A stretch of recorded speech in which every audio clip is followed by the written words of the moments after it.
All right, I think we're gonna start now. So, how is everyone doing today? Really excited for today's webinar. This is the fifth installment in our series. So for those of you, if it's your first time, this is a series that we've been doing really focused on venue and arena and stadium operators designed to educate other operators and share best practices. And so today I'm really excited to introduce Elizabeth Godek, who's the director of premium from the University of Michigan Athletics. I'm sure if you are even in the peripheral of sports, you've heard of this institution and the impact they've had in football, basketball, women's sports, men's sports, and acclaimed also by its sheer size, which we'll get into in a little bit. But for those that's first time as well, my name is Ross Chesnick. I'm the COO of Listo. And I'm going to hand off the reins and really get Elizabeth to kind of speak on today's topic, which is really focusing on the fan experience and how you can find novel ways to drive revenue. The NCAA is no different from professional sports in the sense that they have those same aims, although they might be organized a little bit different. But I've had great conversations talking with Elizabeth on this topic. So without further ado, Elizabeth, can you just talk a little bit more about your background, how you got to where you are? I loved your story when we talked about it, and I'm sure they will as well. Yeah, thank you so much, Ross, for the amazing introduction. And hello to everybody out there. Thanks so much for joining today. First, I'll talk a little bit about the professional side of my background. I spent 15 years working in the NBA. I was with the Cleveland Cavaliers for 5 seasons, and I was with the Detroit Pistons for 10 seasons. I had the amazing opportunity to stay very networked and connected with some of my Michigan family and have the chance to come over and join University of Michigan as the director of premium seating 3 years ago.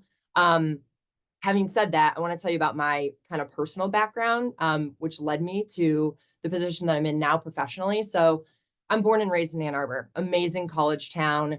I went to high school across the street from Michigan Stadium, and I was actually a student athlete here at Michigan. So I was on the rowing team. And I had the great fortune to meet our current athletic director, Ward Manuel, when I was a student athlete here, and he was an assistant athletic director here. So when I talk about staying really networked and connected, when I was loving my career in professional sports, I always kind of had in the back of my head, would I ever join a collegiate athletic team, as somebody who was kind of a part of the team behind the team on the business side. And staying networked with Ward and also our current chief of staff, Doug Ganatgi, I had the opportunity to kind of put a bug in their ear about potentially hiring me one day.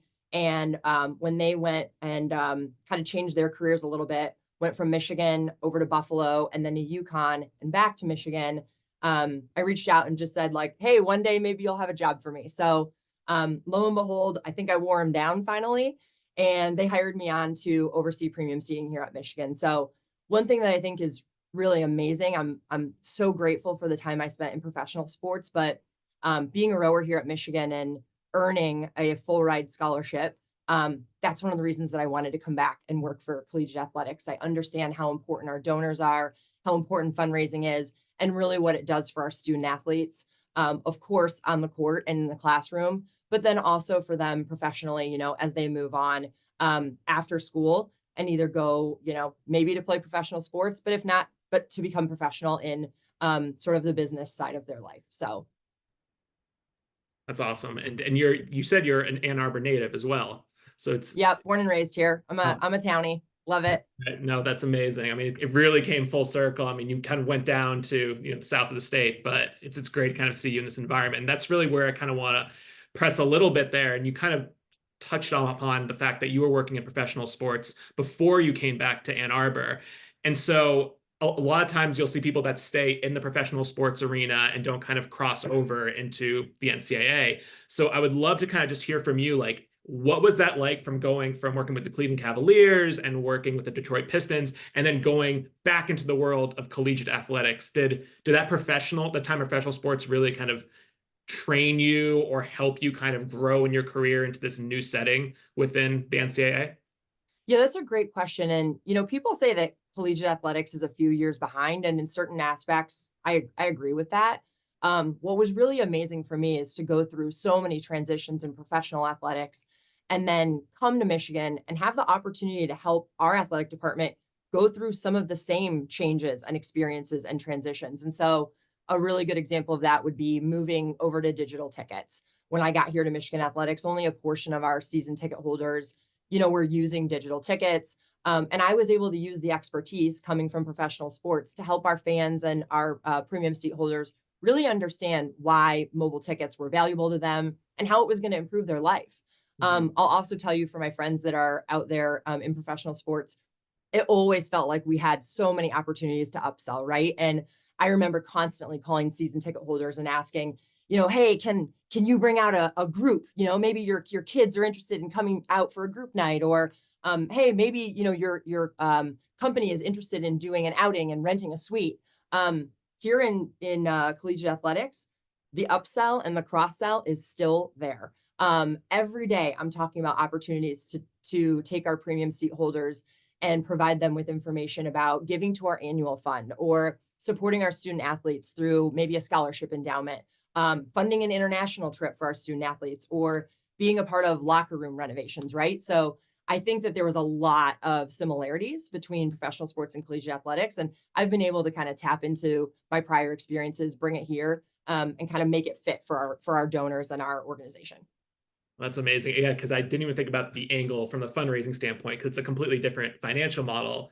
But Michigan Athletics is a standalone organization, right? So it's independent from the university. Can you tell me a little bit more about that dynamic? Yeah, we're one of only a handful of college athletic departments that are completely standalone, and we don't take a dime of taxpayer money. We don't accept a dime of money from the university. And I think it puts us in a position where we have complete autonomy to ensure that, we're kind of pulling all the right levers, and, we're really out pounding the pavement, because we don't fund student athlete scholarships and we don't fund these amazing opportunities for our student athletes if we don't do it on our own. So it is an interesting model. We are a nonprofit, and we work really, really hard to continue to make sure that we stay, positive every year annually in regards to our budget.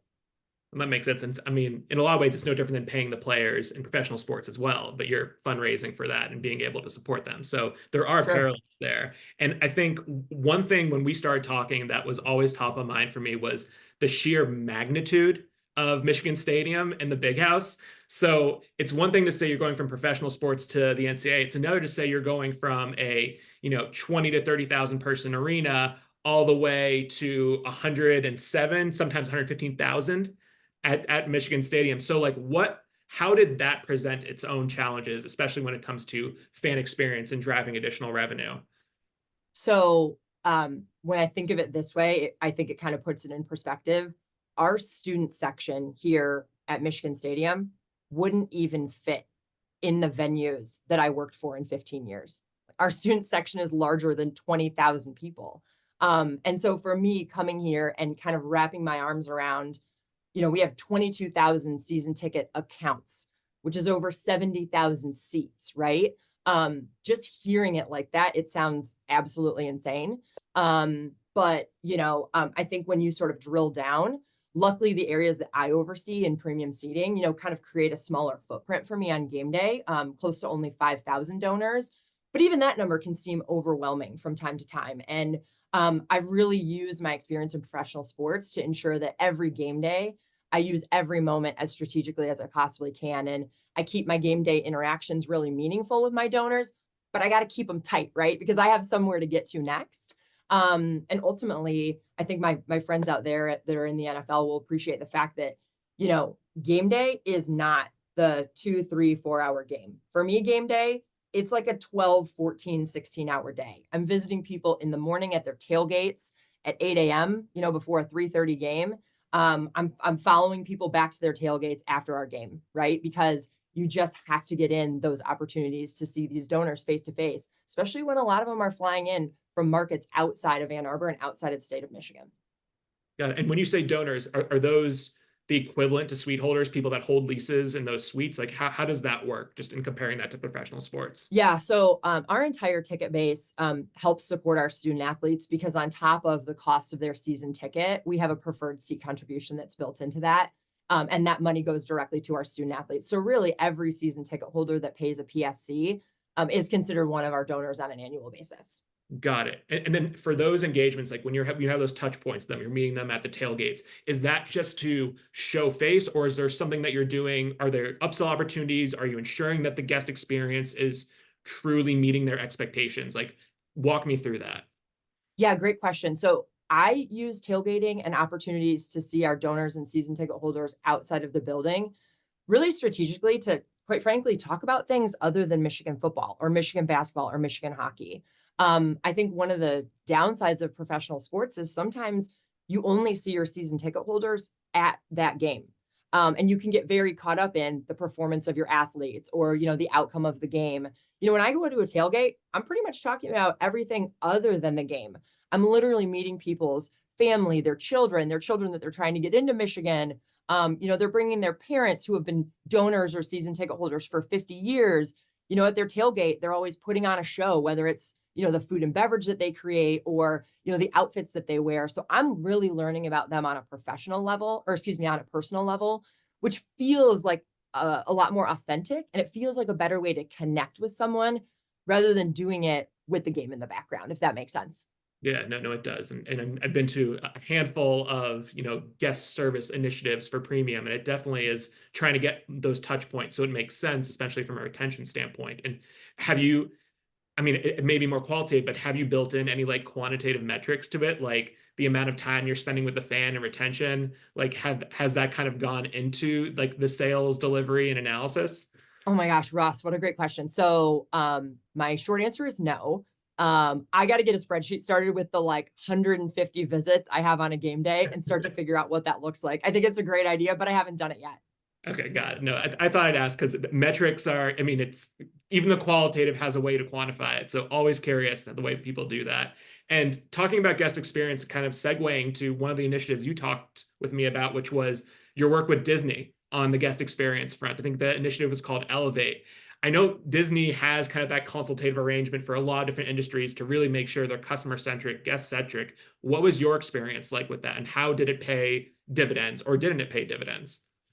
So, as a part of the Pistons organization, we were really fortunate that our leadership team and our ownership group invested in Disney Institute training. And a group of team members from the Pistons organization went down to Orlando for a week and trained down there. And then we signed up to have a subset of Disney Institute trainers come to Detroit several times over the course of about the 6 month period to spend time with our leadership, our managers, and really immerse themselves in the organizational culture and the game day experience for the Pistons. And that initiative, which we called Elevate, was really designed as a tool for both full-time and part-time frontline team members to align with regards to things like the guest experience, snag resolution, service recovery, and really put an emphasis on team member recognition and also learning and development. And so, for example, one of the things we talked a lot about was, if somebody from the ticket sales staff, the basketball operations team, or maybe our CFO witnessed someone on the concourse spill a drink, all three of our groups and every single person in the organization learned a very specific process on how to deal with that issue. And, we knew to create a blockade to prevent a further, slip or a mess. We knew how to contact a housekeeping team member. We were immediately empowered to replace the beverage at the nearest concession stand. And ultimately, we provided a follow-up card in case the guest wanted to recognize our staff for either helping with the issue or maybe they wanted to request follow-up from a team member the next day. And really, that initiative throughout my entire career, it was one of the few times where there was an emphasis put on full-time business staff and part-time frontline game day team members really all working from the same playbook, so to speak, using the same terminology, learning the same processes. And I think what it did, not only for the premium experience, but the guest experience as a whole, was it put the organization in a position where there was complete alignment and total buy-in with regards to what the guest experience should be like. And regardless of whatever the issue was that, we encountered on game day, we knew that every single colleague was going to handle the situation the exact same way for the guest. And that was really important to the organization at the time. That's amazing. And have you brought those principles at all over to the University of Michigan Athletics and the So, different? yeah, so great question. One of the things that I did do when the Pistons organization moved to downtown Detroit and opened up at Little Caesars Arena, sharing that building with the Detroit Red Wings, I worked really collaboratively with the Red Wings team who oversaw the operations of the building to ensure that a lot of the same principles we were, instituting and doing out in Auburn Hills, we were also doing for the staff at Little Caesars Arena. And I think it really helped. A lot of the Little Caesars Arena game day team members, they worked both Pistons and Red Wings games. So again, the processes that they were taught not only were able to be put into effect for Pistons games, but also Red Wings games. So yeah, we did quite a bit of it when the Pistons moved to downtown Detroit. And it's something that I think we can absolutely do here at Michigan as well. That's awesome. And one of the initiatives that we talked about, like kind of moving on from Disney, is what you've done recently at the Big House, i.e. Michigan Stadium, with the UMCU All-Star Lounge. I think that's actually one of the things that kind of kicked off this conversation that we had probably 3 or 4 weeks ago, and was really interested in how you were essentially taking underutilized space in some capacity and finding a revenue opportunity. So I kind of love for you to like just talk about the story of what the space was, what the strategy was, and how it came to fruition and where it is today. Yeah. So I think the key word that you said there was underutilized asset. So Mortensen Plaza is a space that sits almost like on a rooftop in between Michigan Stadium and Chrysler Center. It was previously used for a handful of game day recruiting tailgates and other games. It would be completely unused, sit totally dark, and it's right off the main concourse for a football game. Because it sits on that rooftop, we sort of affectionately decided to call it internally the Big House balcony. So as many people know, that the challenge in college sports right now is looking for new revenue streams to kind of help us prepare for, maybe an upcoming house settlement. And our athletic director really challenged our entire team, first and foremost, to be a fundraiser. And secondly, find small ways to create revenue, whether that's through new programming or potential cost savings. So this idea came up to take a look at Mortensen Plaza, the Big House balcony space, and determine if that space could be repurposed to generate new game day revenue. And these conversations started this year back in mid-May. Very quickly, within weeks, I found myself helping to lead strategic planning meetings with our ticketing group, marketing team, operations, special events, facilities group, our partners at Learfield and Sodexo Live. And we started just pricing out, what's a tent going to cost? How do we get furniture in there? Do we need a DJ? What kind of lighting do we want? Is this going to be an all-inclusive menu? And before you knew it, we were launching on July 7th with our single game ticket on sale, this upsell concept into this new hospitality space. Learfield was awesome. They were able to get the space sponsored by University of Michigan Credit Union. So now the space is called the UMCU All-Star Lounge. And on game day, we host 200 guests for an all-inclusive food and non-alcoholic premium experience. And it's an upsell to the cost of a game day ticket, generally $150 to $200 additional. It includes private restrooms, access to a cash bar with no lines. It opens 2 hours before the game and stays open until the start of the fourth quarter. And guests are able to come and go throughout the game as many times as they'd like. They get a wristband, and they've really enjoyed the space. And we've really loved seeing the space kind of come to life game after game after game. And it's been a great new challenge. But it will be a revenue stream for us. And I think we're learning a lot in year one to sort of, handle proof of concept. But we're getting great feedback. And that is one area where we have tons of data from everybody that's attended. And it's, it's become a real thing. And, this new premium hospitality experience is going to continue. And is that the UMCU? I keep wanting to call it the Big House balcony. Is that only for premium guests, or is that for anyone with a game day ticket? So at this point in time for year one, we've allowed it to be an upsell for anybody with a game day ticket. I don't know what the future iterations could look like. It could become a premium only space. It could become more of a, private lounge, think kind of cabana space for maybe 2 or 3 groups of 20 or 30 each, as opposed to just 200 individually ticketed guests. I think these are the things that, we'll kind of evaluate after our last home game and make some decisions as to where we go for 2025. Awesome. Yeah. And I think, I mean, we've been to a lot of spaces and we've seen really novel approaches for finding almost like a crawl space and converting that into a indoor and virtual golf range at some places and just trying to experiment with how to create those additional incremental revenue streams. And I guess learning from the lessons from this, like, have you started to like identify any additional spaces there? Like, in the stadium, near the stadium? Like, has this kind of like taken on a life of its own of just like leveraging assets that were seemingly, non-revenue producing and increasing the per cap? 100%. I'm chuckling because I think I'm like the worst employee right now because everywhere I walk, it's like, wait a second, could that closet be a speakeasy? Wait a second, could that person's office? Could we, punch through the seating there and make a little I don't know, like a loge box or some kind of hidden suite concept? Yes, I am walking the building constantly, reimagining our spaces constantly. But look, our building's 100 years old almost. And so it's time that we start kind of looking at things with a little bit of a different lens. That's awesome. And one thing you mentioned also in that new lounge space, formerly known as the Big House Balcony, was the sale of alcohol. So obviously, professional sports, this has never been something that was top of mind, but for the NCAA, this is huge. And the state of Michigan just approved that the University of Michigan can sell alcohol at their games. Like, how did that change your paradigm from a revenue stream standpoint once they were able to successfully implement cash sales of alcohol? So it probably sounds crazy to most of the people on this call, but I want to reiterate, we did not serve a drop of alcohol in our stadium until this year. August 31st was the first game of the season where we had a liquor license due to the laws in the state of Michigan.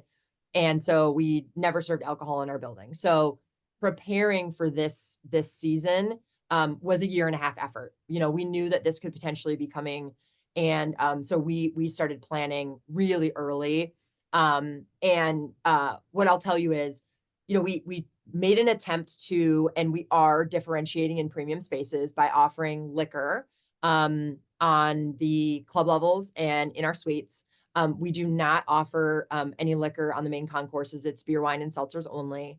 In our premium spaces, we're doing some creative things like featuring mixed cocktails or doing like a, cocktail of the game, something sometimes that's maybe a nod to our opponent. And it's been really fun, especially when guests walk in and they kind of forget that we have a liquor license now and they see it there. On our suite level, we really wanted to stay away from doing a typical wine list that was really locked in.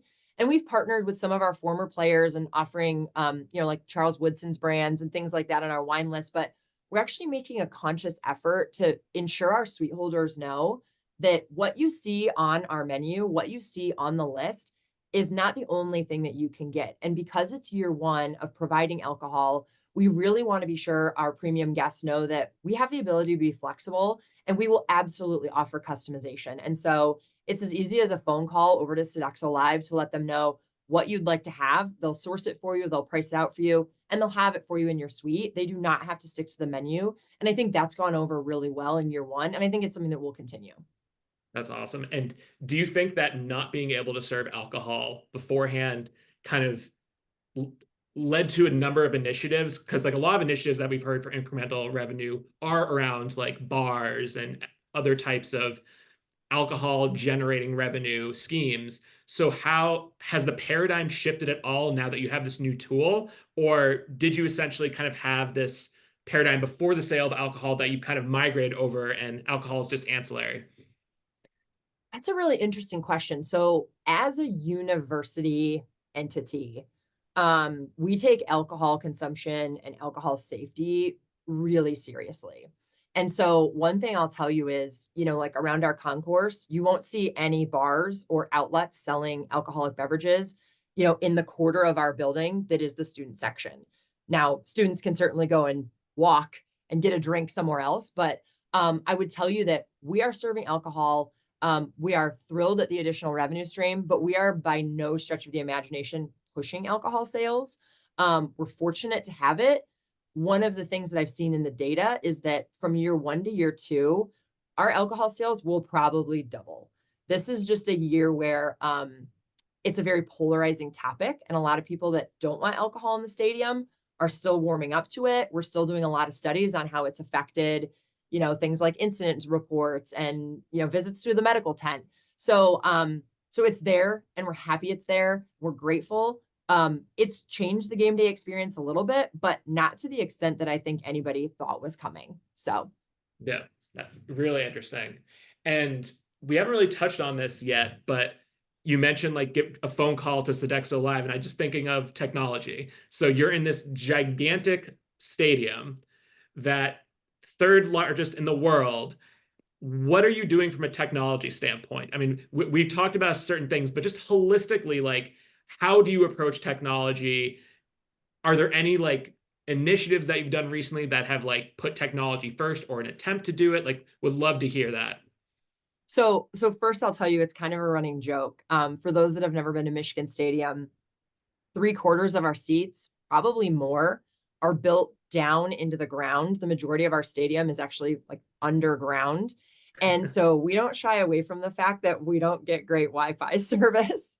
And it's one of those things, it's like part of the experience at Michigan Stadium. Hey, when you're in the incredibly small footprint of what our stadium is, and you have 110,000 of your best friends around you, you just might not get service.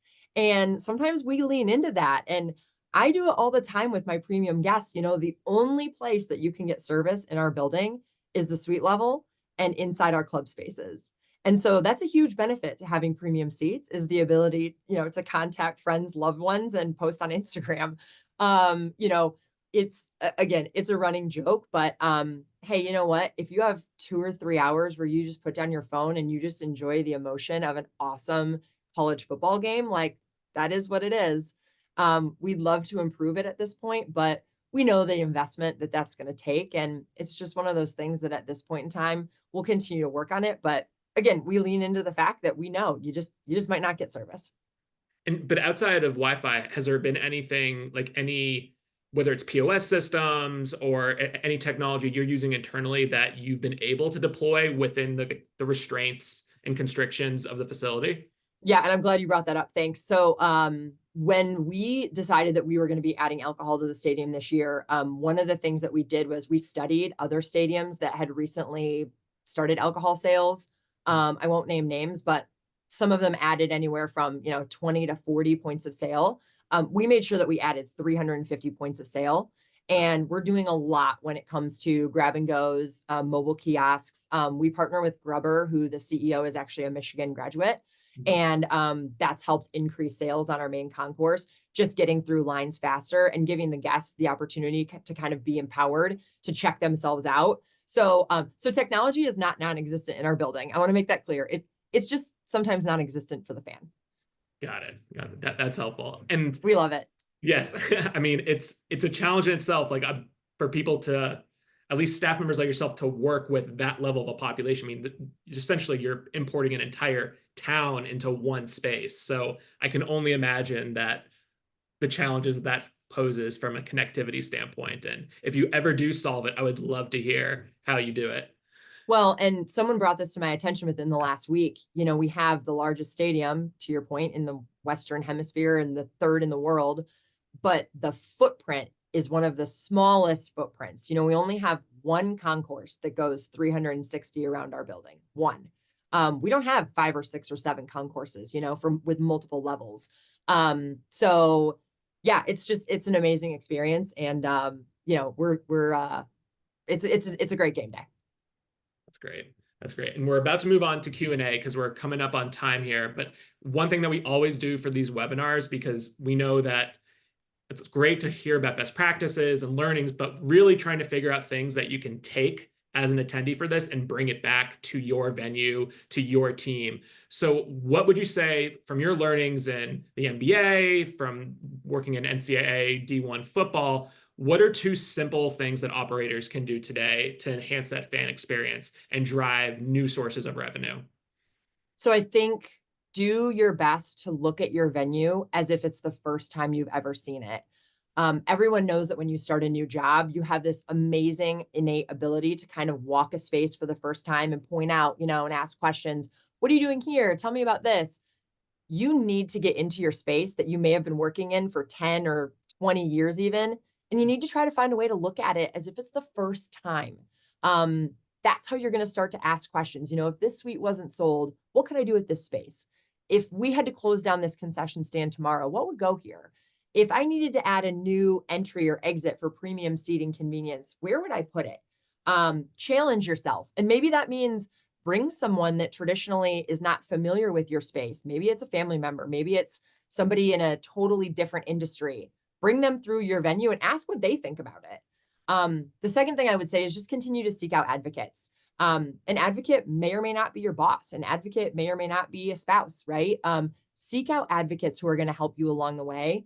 And if you think there's a great initiative, don't give up on it. Continue to look for an advocate that will help you with whatever that initiative might be. That's really sound and tangible advice. Thank you for sharing that, Elizabeth. So we have a question from the audience. So how do you tailor services for high-profile clients or alumni, and what unique offerings do you provide them? I think you touched on this a little bit. Would love to dive a little bit deeper.